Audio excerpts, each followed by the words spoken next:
कृष्ण भगवान ने कहा कि चलो तुम्हें एक योद्धा से मिला के लाऊं। तब पांडवों को लेकर के भगवान श्री कृष्ण गए पितामह भीष्म के पास नहीं, वो तो अलग गए थे। एक योद्धा के पास और गए, वह भी घायल अवस्था में पड़ा था, लेकिन वो पेड़ पर लटका हुआ था उसका सिर, और पेड़ था छोकरा का, जिसे संस्कृत में समी कहते हैं। आप लोग समझ गए होंगे। जो आज जो है राजस्थान में जिसकी पूजा होती है उसका नाम पड़ गया खाटू श्याम। खाटू श्याम केवल भगवान की कृपा हो गई, एक साधारण सा जीव आज पूज गया और सारी दुनिया में उसके दर्शन करके लोग अपने मनोरथ पूर्ण कर लेते हैं। कोई भगवान नहीं था वो, लेकिन भगवान ने अपनी भगवत्ता उसे प्रदान कर दी। क्यों? क्योंकि उसने एक भगवान की बात मान ली। बस भगवान ने कहा कि तुम अपना शीश मुझे दे दो। उसने कहा केशव भगवान,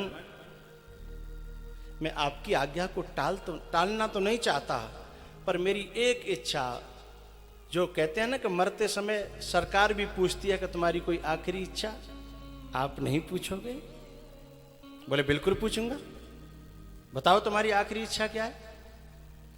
तब उसने कहा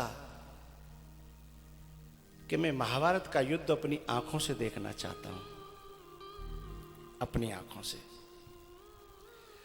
अब भगवान धर्म संकट में फंस गए कि जाए जिंदो राखें तब तक तो कितब कूद पड़े, और उसका मुकाबला कोई करने वाला था नहीं।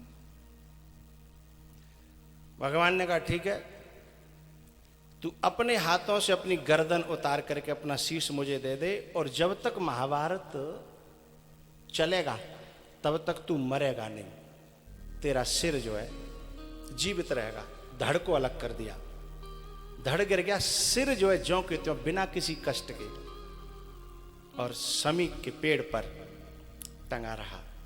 उसी के पास में आज भगवान लेकर के गए, क्योंकि इसको दिव्य दृष्टि प्राप्त हो गई, क्योंकि भगवत तत्व तो प्राप्त हो गया ना।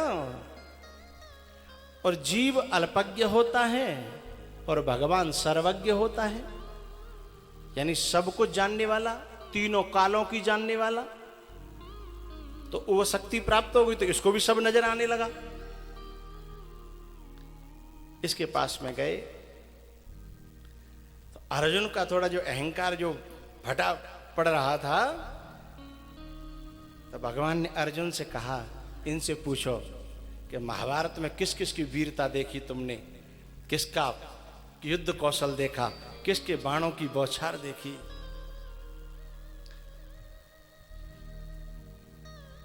अर्जुन ने कहा कि आप ही पूछो ना भगवान। बोले मुझे जरूरत नहीं है, जरूरत तो तुम्हें है, तुम्हारे कान तरस रहे हैं ना प्रशंसा के लिए, तुम पूछो। अर्जुन ने कहा ठीक है। अर्जुन ने कहा, अर्जुन का ये भतीजा लगता था क्योंकि भीम का पुत्र था। नहीं, भीम का पुत्र था कि नाती था, शायद नाती था। भीम का घटोत्कच और घटोत्कच का बब्रुवान, नाती था।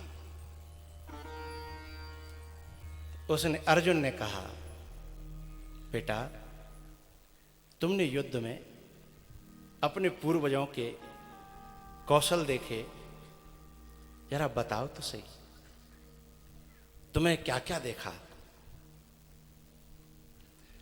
तो उसने कहा बाबा सही सही बताऊं तो आपसे झिलेगी नहीं। अरे झिलेगी क्यों नहीं? बोले बात कुछ अटपटी है,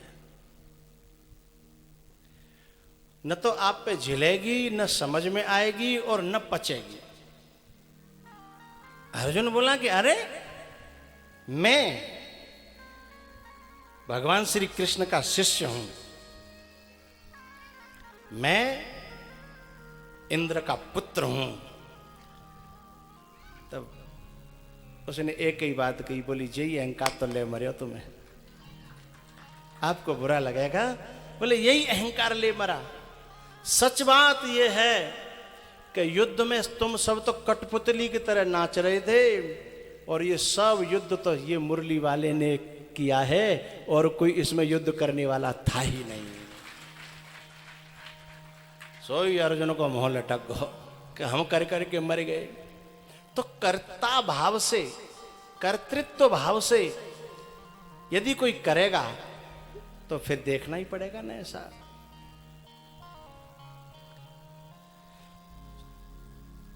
तो हमारे अंदर जो करा रहा है, जो हमें शक्ति दे रहा है, वह भी ईश्वर ही है, और घटना को साकार रूप में जो कर रहा है वह ईश्वर ही है। लेकिन ऐसी दृष्टि का महापुरुष के द्वारा मिल जाए, समझ में आ जाए, क्योंकि इसको तो मिल गई थी भगवान के द्वारा।